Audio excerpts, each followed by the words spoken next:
오늘 우리가 읽은 이 본문의 말씀을 가지고 마지막 부르심 이런 제목으로 함께 말씀을 나누려고 합니다.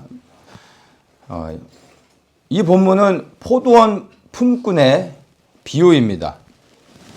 이 비유에 여러 가지가 의미가 함축되어 있는데 첫 번째로 먼저 된 자와 나중된 자에 대한 비유입니다. 16절에 이렇게 마치죠. 이와 같이 나중된 자로서 먼저 되고 먼저 된 자로서 나중되리라. 이 비유의 말씀은 사실은 지난주에 우리가 부자 청년을 통해서 보았습니다. 실제 부자 청년이 영생 얻는 길을 주님께 와서 여쭤보았을 때 주님께서 그 영생 얻는 길이 무엇인지를 직접 설명해 주셨습니다. 네 재산을 다 팔아 가난한 자들에게 나눠주고 그리고 와서 나를 따르라. 영생 얻는 길을 알려주셨는데 이 청년은 근심하며 떠났습니다. 왜냐하면 그가 가진 재산이 너무나 많았기 때문입니다. 이제 오늘 우리가 이 포도원 품꾼의 비유를 보게 되는데 이 포도원 품꾼의 비유도 동일하게 먼저 된 자와 나중된 자의 비유를 말씀해 주고 있습니다. 첫 번째 이 부자 청년은 그가 가진 재산으로 인하여 영생을 얻을 수 있었음에도 불구하고 근심하며 떠나갔습니다. 먼저 된 자가 나중되어졌습니다. 무엇 때문에요? 그가 가진 많은 재물로 인하여서.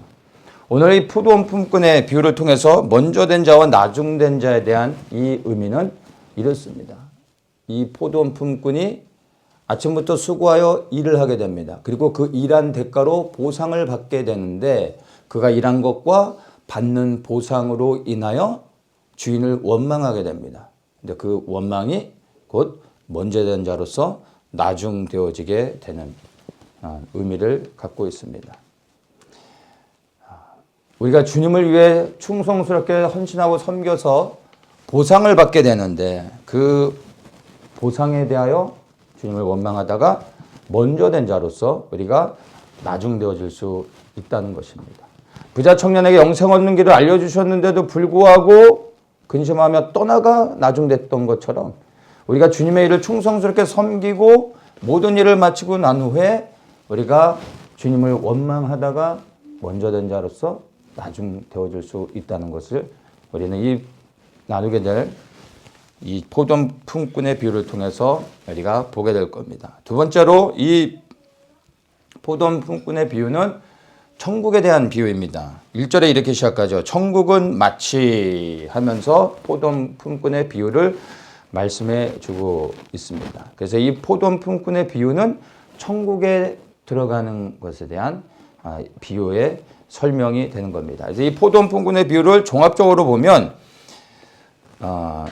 천국은 먼저 된 자가 나중되고 나중되었던 자가 먼저 되어 들어갈 수 있는 곳이라는 겁니다. 근데 이것이 우리에게 두려운 이유는 여기에 있는 우리 모두는 먼저 된 자라는 겁니다. 근데 우리가 먼저 되어졌지만 나중되어질 수 있는 겁니다. 줄곧 1등으로 달리다가 결승점 앞에서 넘어져 버려서 만약 꼴찌로 들어가게 된다면 여러분 얼마나 억울합니까? 그런데 이 천국의 비유에서 먼저 된 자가 나중된다라는 의미는 꼴찌로 들어간다. 그래야 천국에 어쨌든 들어간다라는 의미가 아니라 천국에 들어가는 것에 탈락되어질 수 있다라는 의미를 갖고 있는 겁니다.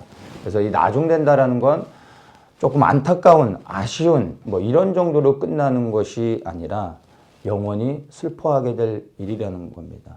나중엔 여러분 때늦은 후에는 아무런 소용이 없습니다. 바꿀 수 없는 겁니다. 그래서 오늘 늦기 전에 말씀을 통해서 먼저 된 자로서 나중되지 않으시기를 예수님의 이름으로 축복합니다. 이 본문의 내용을 이제 조금 더 자세히 한번 보도록 하겠습니다.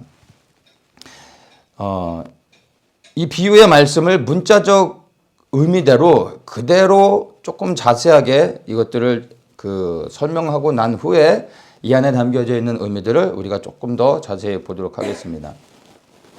이른 아침에 포도원 주인이 포도원에서 일할 일꾼들을 부르기 위해서 밖에 나갑니다.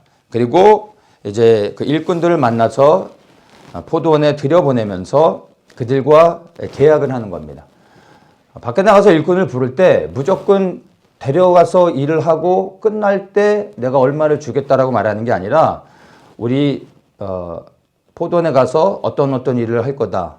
몇 시부터 몇 시까지 일을 하고 내가 너에게 얼마를 줄 거다라고 이야기했을 때 이 품꾼들이 거기에 대해서 동의가 되어지면 들어가서 일을 하는 것입니다. 그래서 이 주인이 일할 일꾼들을 찾아서 그들에게 설명을 해준 거죠. 이른 아침이라 하면 해가 뜨는 아침 6시를 말하는 겁니다. 그래서 아침 해가 뜨는 6시부터 해서 해가 지는 저녁 6시까지 12시간을 일하는 겁니다. 근데 이게 이 당시에 하루의 일이었습니다.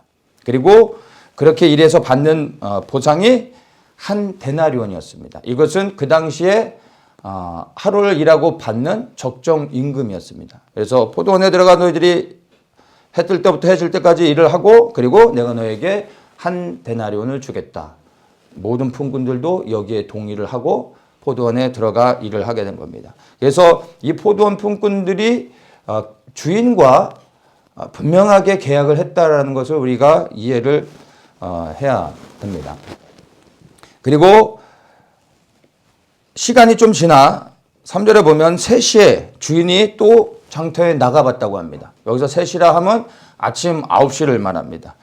그러니까 새벽 6시에 일꾼들을 들여보내고 3시간이 지나서 다시 한번 밖에 나가서 봤더니 여전히 일자리를 찾지 못해 놀고 있는 사람들이 있었다는 겁니다. 여기서 놀고 있었다는 거 이들이 뭐 게임을 하면서 재미나게 놀고 있었다는 게 아니라 일할 곳을 찾지 못해 쉬고 있는, 그래요, 기다리고 있었다라는 것을 말하는 겁니다. 그리고 그들을 불러서 그들을 포도원에 들여보내는데 그들과는 이렇게 계약합니다. 4절에 보면 너희도 포도원에 들어가라. 내가 너희에게 상당하게 주리라. 한 데나리온을 주겠다라고 계약하지 않고 상당하게 주겠다라고 말하며 계약을 합니다. 그러니까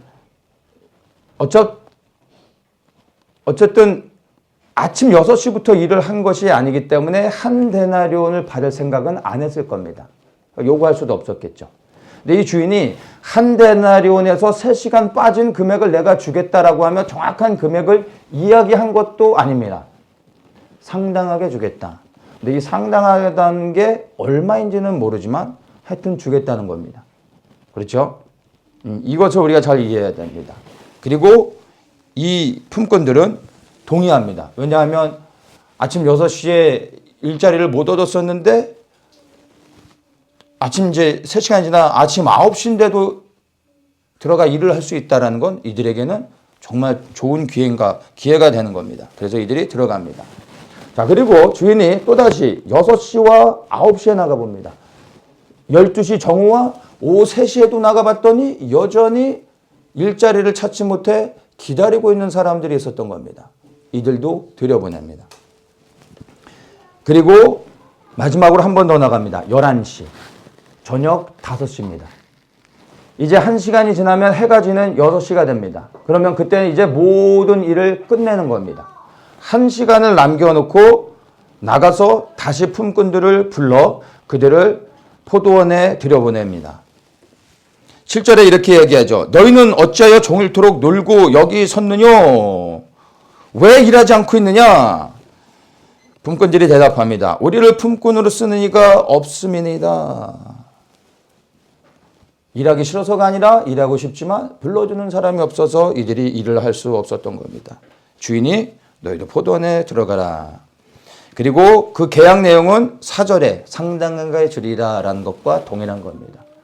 이들은 얼마를 주는 거에는 이제 이 5시에 포도원에 들어간 사람들이 무슨 면목에 얼마를 줄 거냐 뭐 이런 걸 요구할 자격이 있겠습니까? 1시간 남겨놓고 불러주는 것만으로도 너무 고마워서 그냥 들어갔겠죠. 근데 주인은 이렇게 말했던 겁니다. 너희에게 내가 상당하게 줄 것이다 라고 말한 겁니다. 그리고 들어가 일을 하게 됩니다.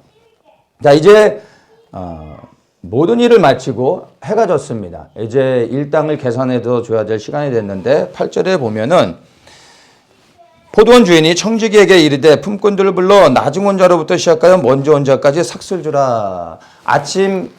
이른 아침 6시부터 온 사람들 먼저 품삯을 계산해서 주는 게 아니라 맨 마지막에 1시간 남겨놓고 들어와 일한 이 사람들로부터 이제 품삯을 계산해서 주게 됩니다. 그런데 9절에 보면 11시에 들어온 자, 즉 5시에 들어왔던 사람들이 한 데나리온씩을 받는 것을 보게 됐습니다.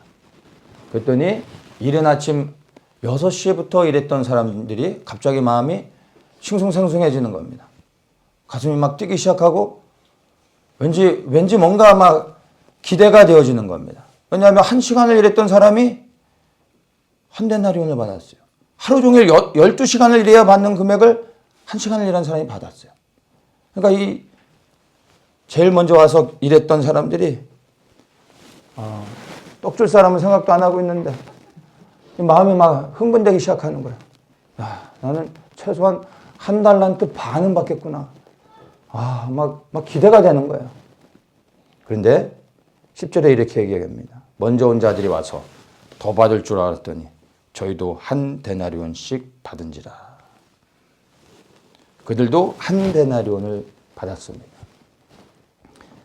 그리고 곧바로 이른 아침에 일했던 사람들이 주인을 향하여 원망합니다. 어떻게 원망합니까? 12절에 아니 나중은 이 사람들은 1시간만 일하였거늘 우리를 종일 수고와 더위를 견딘 저 1시간만 일한 사람들을 종일 수고와 더위를 견딘 우리와 같게 하였습니까? 우리는 12시간을 일했는데 저 사람들은 1시간만 일하고 한 데나리온을 줍니까? 어떻게 우리와 똑같이 줄 수 있습니까? 우리는 더 받아야 되지 않겠습니까? 항의를 했던 겁니다. 그래서 주인이 뭐라 그럽니까? 친구여, 내가 내게 잘못한 것이 없노라. 내가 나와 한 데나리온의 약속을 하지 아니하였느냐. 내 것이나 가지고 가라. 나중 온 이 사람에게 너와 같이 주는 것이 내 뜻이니라. 내 것을 가지고 내 뜻대로 할 것이 아니냐. 내가 선함으로 내가 나를 악하게 보느냐 말씀하십니다. 그리고 이렇게 끝났습니다. 이와 같이 나중된 자로서 먼저 되고 먼저 된 자로서 나중 되리라.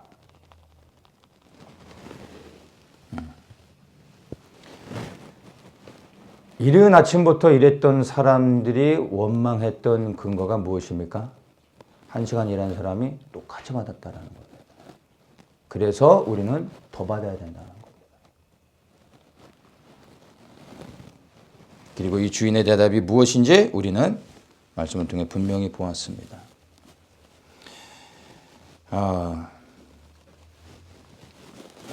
여러분은 이 포도원 주인의 행동을 어떻게 생각하십니까? 이 비유에 대한 여러분들의 견해가 어떠한지를 보면 여러분의 영적 상태가 어떠한지를 진단해 볼 수 있습니다. 이 포도원 품꾼의 비유는 사실 우리의 영적 상태를 테스트해 볼 수 있는 것이 됩니다. 여러분 표정 가운데 저한테 절대 들키지 마시고 민망할 수 있으니까 속으로 여러분이 정직하게 반응해 보십시오. 한국 사람들이 좋아하는 사지선다형으로 제가 질문을 드리겠습니다. 이 포도원 품꾼의 이 포도원 주인에 대한 이러한 결정에 여러분들은 어떻게 생각하십니까? 첫 번째, 이른 아침에 들어가 제일 많이 일한 사람은 너무 억울하다. 불공평하다. 더 줘야 된다. 둘째, 2번, 주인이 이거는 잘못한 거다. 불공평한 것이다.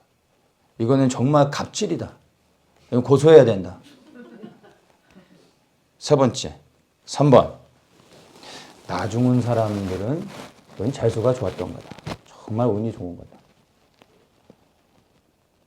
4번. 주인이 선한 것이다. 참 좋은 주인을 만났다. 마음속으로 여러분 1번에서 4번까지 여러분은 무엇이 정답인 것 같습니까? 드러내지 마시고 한번 생각해 보세요. 일주일 후에 제가 바로 얘기하면 좀 그러니까 일주일 후에 카톡으로 공지를 할까요? 제가 이제 이 비유에 대한 의미들을 이제 풀어 설명을 할 겁니다. 그 비유를 풀어 설명하는 것 안에 정답은 들어 있습니다. 여러분이 혹시 틀리시면 한 주간 동안 금식하며 좀 회개하십시오. 진지하게 하는 얘기입니다. 그리고 여러분 정답을 맞추셨으면 저한테 얘기해 주십시오. 기쁜 마음으로 커피 한 잔 사겠습니다. 자, 이제 이 비유에 대한 의미들을 한번 우리가 풀어서 보도록 하겠습니다. 이 포도원 품꾼의 비유는요, 품꾼에 대한 이야기가 아닙니다. 품꾼을 보지 마십시오. 포도원의 주인에 대한 이야기입니다. 이 주인이 얼마나 선한지를 보여주기 위한 겁니다.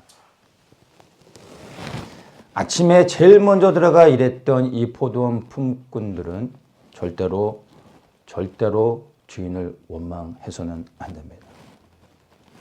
왜냐하면 이 주인이 그들을 불러주지 않았다면, 그래야 아침 일찍부터 일할 수 있는 기회를 주지 않았다면 이들은 하루를 공치는 겁니다. 이 일꾼들은 하루 나가 하루 일을 하고 하루를 품삯을 받고 하루를 먹고 사는 사람들입니다. 그날 공을 치면 그날 저녁에 집에 들어갈 때 아무것도 가져갈 수 없는 겁니다. 그와 그 가족들이 다 굶는 겁니다. 이른 아침 내가 제일 먼저 선택을 받아 일할 수 있었다는 것. 그리하여 일한 것에 대한 약속했던 대가를 받아 그 돈을 가지고 집에 돌아갈 수 있다는 것은 여러분 너무나 큰 감사가 되는 겁니다. 나를 선택해 준 그 주인에게 감사해야 되는 겁니다. 그리고 약속한 그 한 데나리온을 주었다는 것에 당연하게 여길 것이 아니라 감사할 수 있어야 되는 것입니다.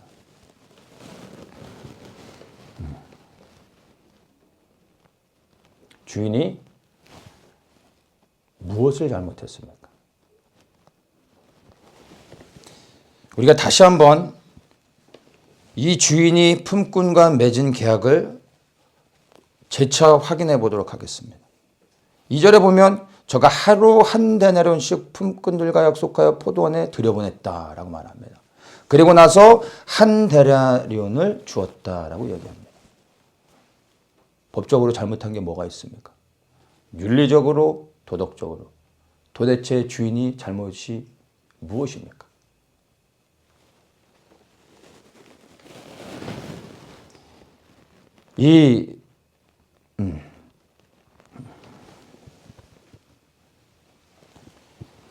주인이 약속했던 것을 주인은 충실하게 지켰던 것을 우리는 분명하게 이해를 해야 하는 것입니다.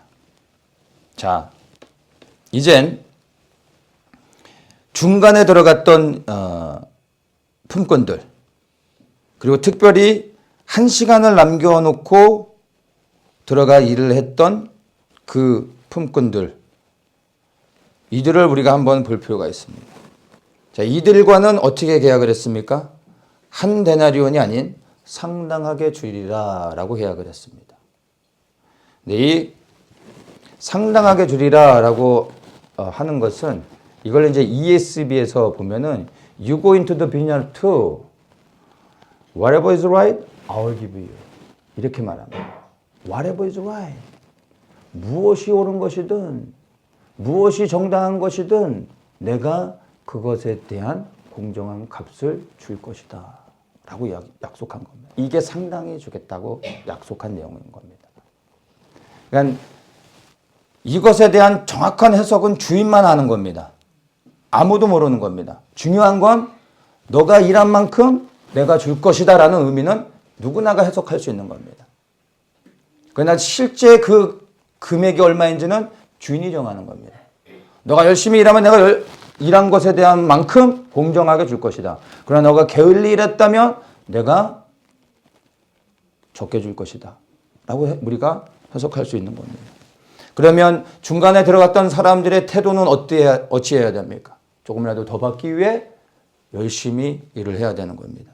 그리고 주인이 봤을 때 그가 최선을 다해서 일을 했다면 주인이 거기에 합당하게 가격을 정해 줄 수 있는 겁니다. 그것은 주인의 권한이요 결정인 것입니다. 적게 준다면 문제가 되어지지만 많이 주는 것은 법적으로든 도덕적으로든 그 어떠한 이유로도 절대 문제가 되는 게 아니라는 것입니다. 이 주인이 정했던 whatever is right, 그 주인이 정한 이 공정한 이 금액이 얼마였습니까? 중간에 와서 일했던 사람들, 마지막 1시간 남겨놓고 일했던 사람, 이 모든 사람들에게 한 데나리온을 주는 게 주인의 공정함이었던 것입니다.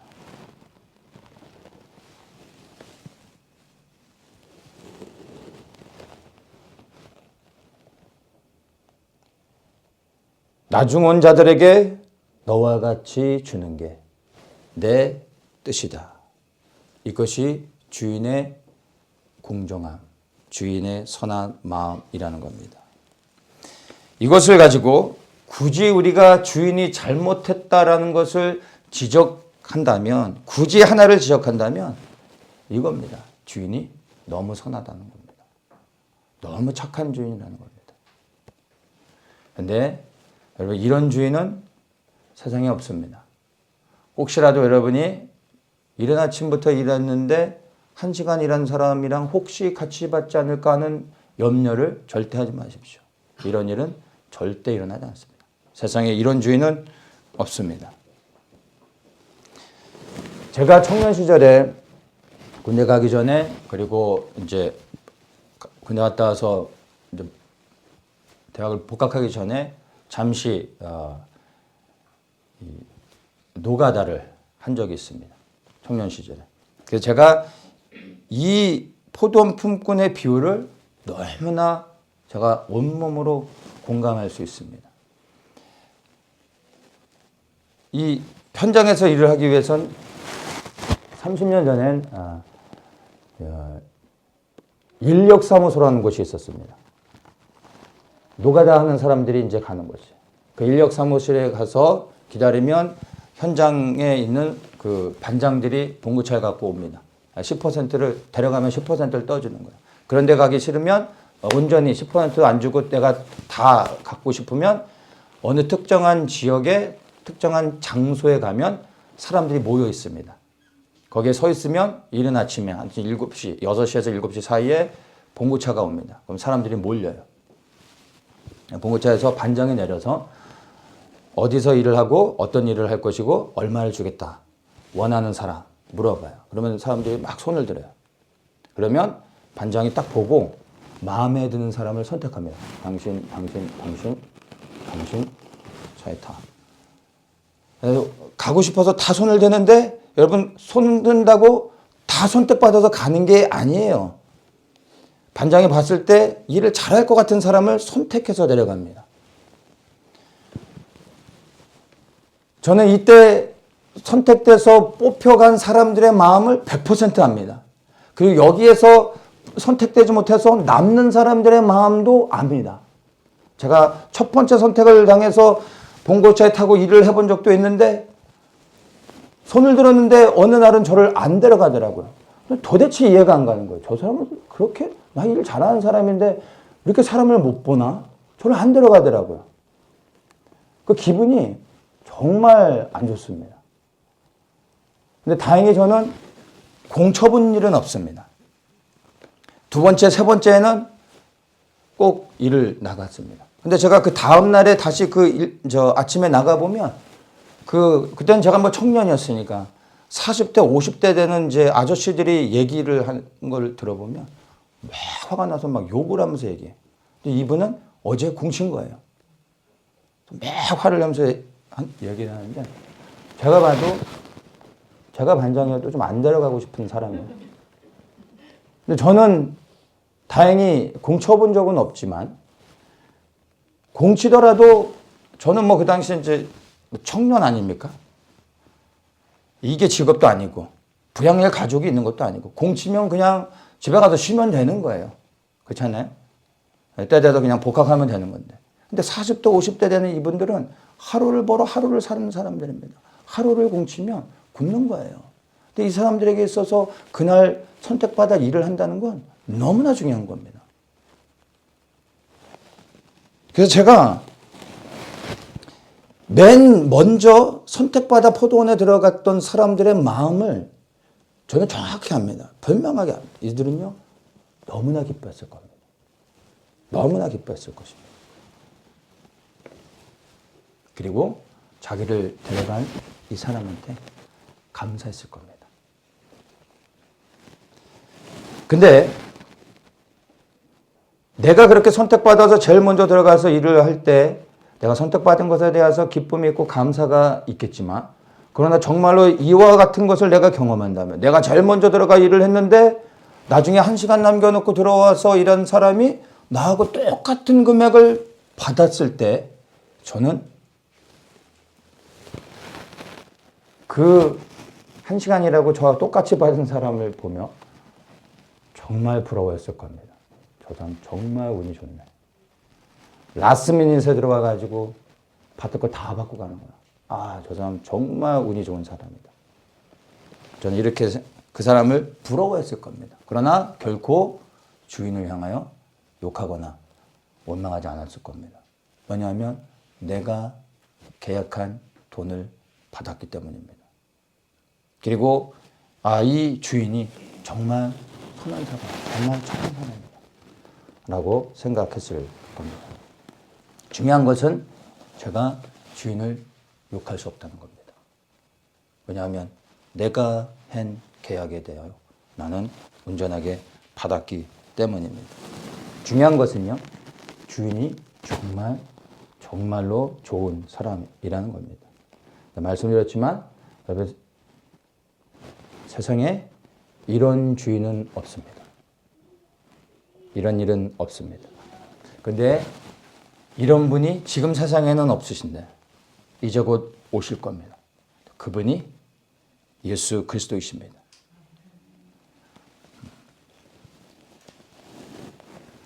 이제 우리가 포도원 주인을 한번 살펴볼 필요가 있습니다. 이 주인이 일할 사람이 부족해서 다시 나가 사람들을 데려온 게 아닌 것을 여러분들이 아셔야 됩니다. 현장에 나가서 사람들을 데려갈 때 이 현장에 있는 반장이 그날의 일이 무엇인지, 그리고 어떤 일을 할 것인지, 그리고 몇몇의 사람들이 필요한지 이것을 다 정해놓고 나가서 사람들을 데려가는 거예요. 한 번에 데려가고 그걸로 끝입니다. 일을 하다가 사람들이 부족하네? 나가서 다시 또 데려오고, 또 다시 12시에 나가도 데려오고, 그래도 부족하네? 그래서 3시에 나가고, 여러분, 이런 사람은 현장에서 일하는 반장의 자격이 없는 겁니다. 아침에 한 번 나가서 필요한 사람을 다 데려가면 끝입니다. 다시 나오지 않습니다. 이런 일은 절대 없습니다. 근데 주인이 아침 9시에 또 나가죠.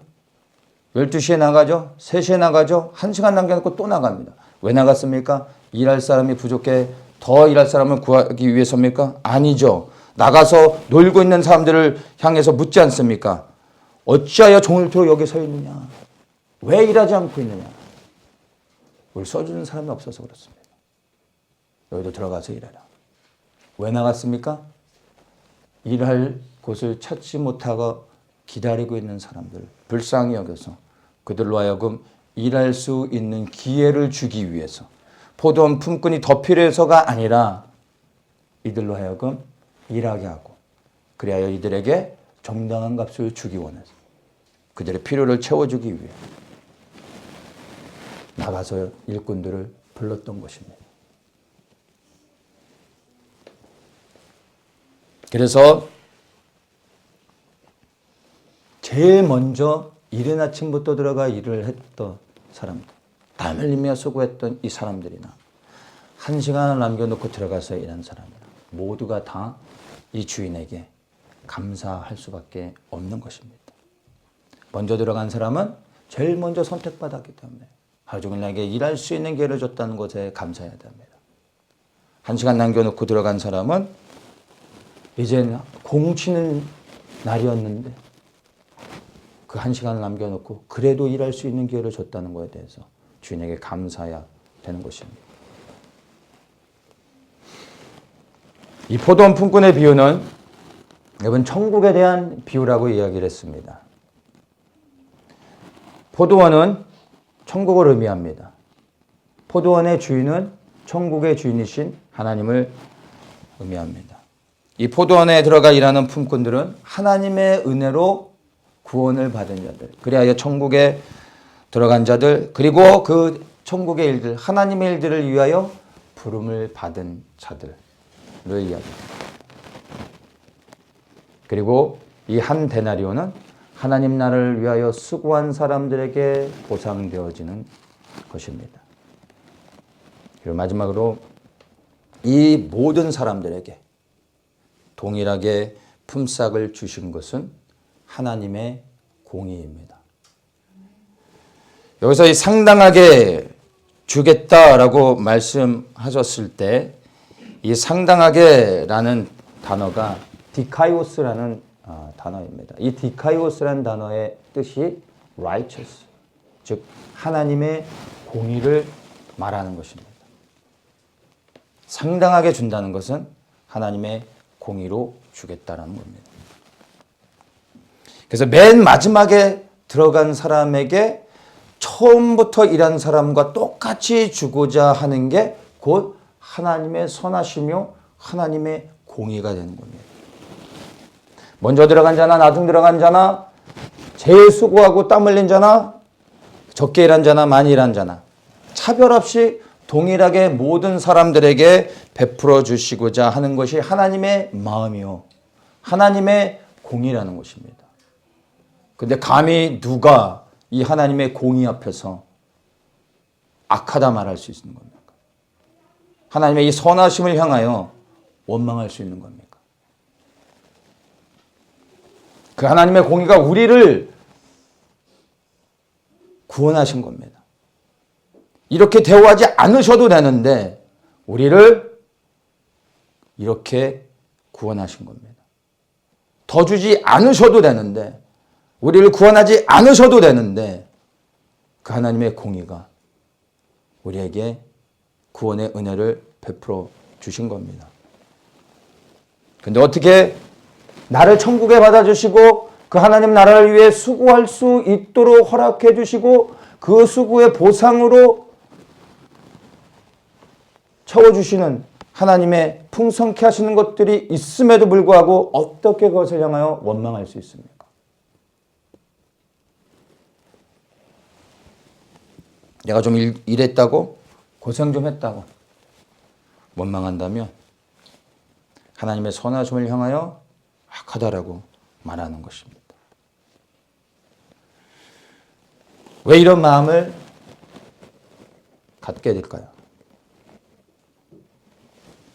나를 드러내려고 나를 주목하고 있기 때문입니다. 내가 제일 먼저 일하지 않았습니까? 내가 제일 고생하지 않았습니까? 내가 한 거 아닙니까? 나니까 이 정도 하는 거 아닙니까? 내가 했습니다. 나.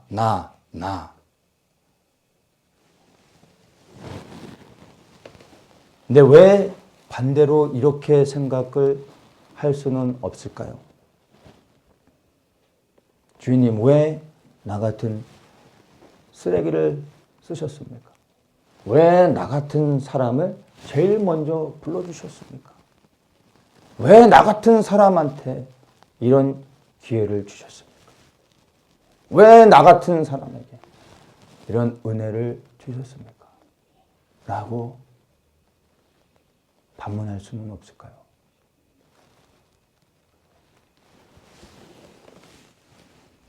사역을 하다 보면 힘들 때가 있습니다. 지치기도 합니다. 낙심되기도 합니다. 그럴 때마다 제가 다시 털고 일어나는 것은 다른 게 아닙니다. 주님께서 제게 베풀어 주신 이 구원의 은혜를 다시 생각할 때 다시 정진이 되는 겁니다.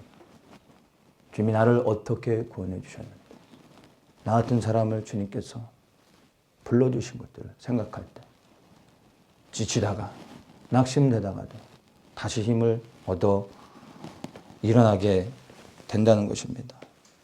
아무리 생각해도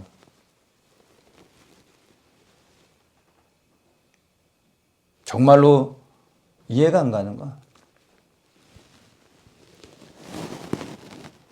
어떻게 나 같은 놈을 주님께서 구원해 주셨는지, 이거는 미스테리입니다. 저는 그렇습니다. 왜 구원해 주셨는지, 도대체 무슨 은혜로, 무슨 자격으로 이해가 가지 않습니다.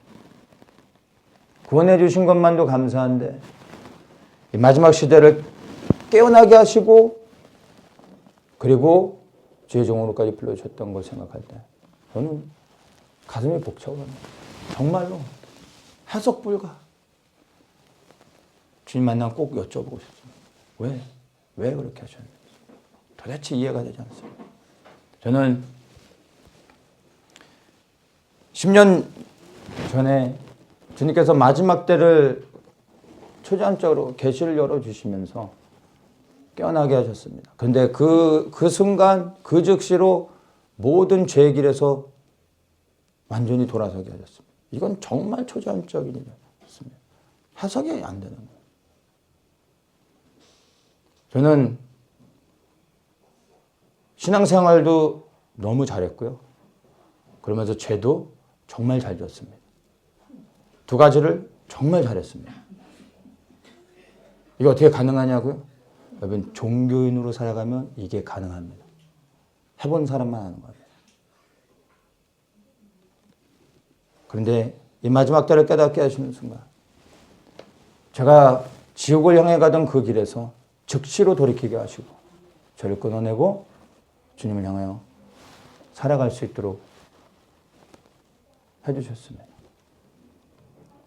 그렇게 깨어나 구원 얻는 생명의 길로 걸어가게 하신 것도 감사한데 거기에다 이 마지막 때 주의 일을 감당할 수 있는 주의 종으로 불러주신 것을 생각할 때 이건 도대체 해석이 안 되는 거죠. 이거는 제가 아무리 생각해도 주님이 실수하신 것 같아요. 사람 보는 눈이 너무 없으신 것 같아요. 근데 이 주님의 그 실수가 제게 얼마나 큰 은혜인지. 힘들다가도 낙심되다가도 주님이 저를 이렇게 불러주신 걸 생각합니다. 감사함으로 다시 일어서는 겁니다. 왜 우리에게 이런 마음을 가지면 안 되는 겁니까? 왜 우리가 수고하고 노력, 헌신해서 고생하고 땀 흘리는 것들로 인하여서 그리고 내가 받는 보상으로 인하여 어떻게 하나님한테 원망할 수 있습니까? 저는 그렇게 할 수 없습니다. 이른 아침 포도원에 제일 먼저 들어갔던 사람들은 처음에 자기를 불러준 그 주인으로 인하여 너무나 감사하고 기뻐했을 것입니다. 그런데 그것이 곧 원망으로 바뀌어버립니다. 자신을 불러주고 정당한 보상까지 해주신 하나님 향하여 원망하는 자가 어찌 천국에 들어갈 수 있겠습니까? 먼저 된 자가 나중되어지는 순간인 겁니다. 이른 아침 제일 먼저 들어가 하루 종일 일한 것이 여러분 억울한 게 아닙니다. 감사해야 될 내용인 거예요. 정말 감사해야 될 내용인 겁니다. 그리고 정말로 땀 흘려 하루 종일 열심히 일을 해야 되는 겁니다. 하나님 나라를 위하여 우리가 수고하고 땀 흘릴 수 있다는 것만큼 가슴 벅차며 감사한 일이 어디 있습니까? 억울합니까?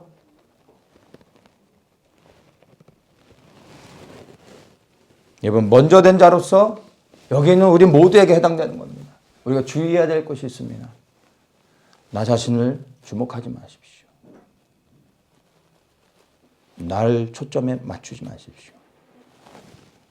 내가 한 일을 드러내지 말고 나 같은 자를 불러주신 주님의 그 은혜에 감사하십시오. 여기 있는 우리들, 저를 포함해서 우리 모두가 사실은 구원받을 자격이 없는 자들 아닙니까? 왜 우리를 구원하셨는지 이해가 안 가지 않습니까? 지금 이 시간에 하나님의 그 거룩한 심판의 잣대를 가지고 우리 한 사람 한 사람에게 들이대면 여기서 고개를 들고 주님을 맞이할 수 있는 사람이 어디 있습니까? 근데 우리를 구원해 주셨을 뿐만 아니라 주님을 섬길 수 있는 자리까지 불러주셨다는 게 여러분 무엇을 더 바랄 수 있겠습니까?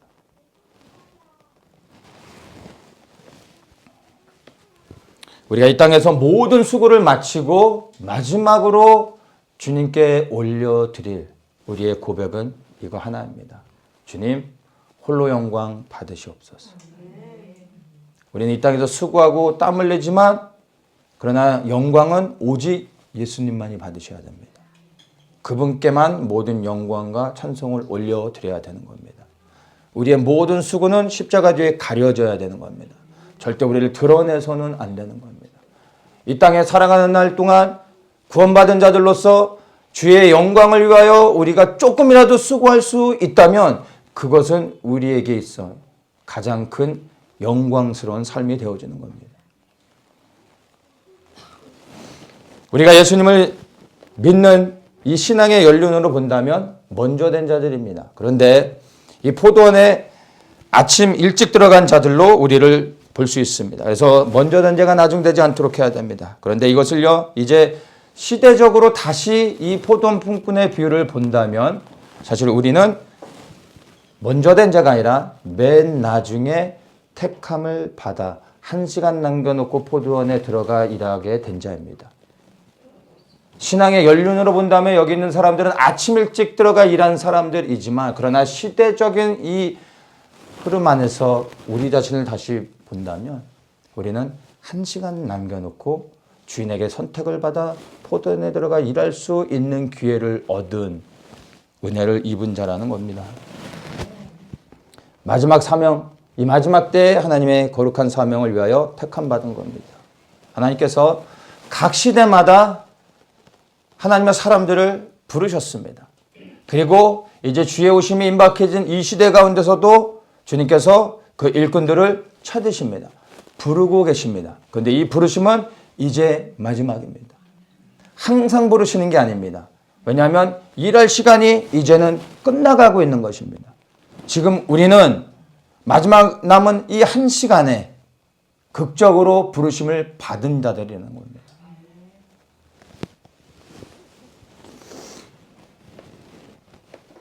이 영광스러운 부르심에 우리 모두가 함께 참여하고 있는 것입니다. 저한테는 이 포도원 품꾼의 비유가 특별한 의미가 있습니다. 2015년에 5월 달에 주님께서 주의 종으로 부르시고 교회를 개척하게 하셨습니다. 그때 저를 부르시면서 이 포도원 품꾼의 비유로 제 마음에 감동을 주셨습니다.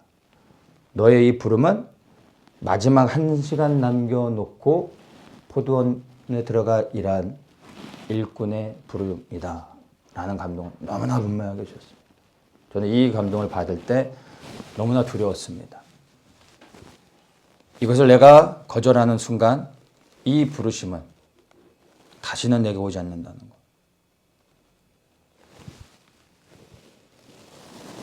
첫째로는 주님이 저를 불러주셨다는 것에 대한 감격도 있었지만 또한 두려움이 있었습니다.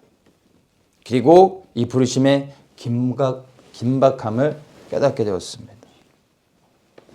그러면서 순종했고 저에게서 두 가지를 말씀해 주셨습니다. 첫째는 나팔을 불라는 것이었고 두 번째는 곡간에 들어가 알곡을 준비하라는 것이었습니다. 지난 5년 동안의 미국에서의 사역은 사실은 첫 번째 나팔을 부는 거였습니다. 근데 두 번째 곡간에 들어가 알곡을 모으고 준비시키라는 것은 해석되지 않았습니다. 작년에 한국에 이제 5년의 미국의 사역을 마치고 들어올 때 주님께서 다시 이 포도원 품꾼의 비유를 생각나게 하시면서 이 두 번째 비유를 다시 깨닫게 해주셨습니다. 이제 한국에서 사역이 익은 곡식들을 이제 이 알곡들을 곡간에 들여놓는 사역이 한국에서 시작되어지는 것이라는 감동을 주셨습니다. 여전히 나팔을 불며 주의 오실 길을 우리가 예비해야 되지만 또한 이제는 정말 주의 재림이 임박해진 이 시대 가운데 이제 곡간에 들어갈 익은 알곡들 그리고 떨어지는 알곡들 덜 익은 알곡들을 모아 이제 곡간에 들어갈 준비를 해야 되는 겁니다. 왜냐하면 지금이 추수의 마지막 때이기 때문입니다. 그래서 저는 이 부르심이 감사도 하지만 두렵습니다. 곡간에 들어갈 알곡들을 준비시킨다는 것은 천국에 들여보내는 건데 내가 먼저 천국에 들어가는 합당한 자가 되지 않고서 어떻게 천국에 우리 성도들을 이끌고 갈 수 있겠습니까? 내가 먼저 하나님 보실 때 합당한 삶을 살아야 되잖아요. 그래서 매일 두려운 가운데 하나님 앞에 섭니다. 그리고 이제 제게 맡겨주신 이 공동체 하나님 보내주신 영혼들을 생명을 걸고 지켜 한 명도 잃어버리지 않고 다 천국에 들여보내는 거지. 저의 목표입니다. 그리고 이것이 저뿐만이 아니라 예서처치에 우리 공동체에 주신 하나님의 부르심입니다. 우리 공동체가 온전히 세워지는 만큼 하나님께서 곡간에 들어가기에 합당한 구원받기에 합당한 하나님의 사람들을 보내어 주실 것이고 우리는 그들을 보호하고 지키며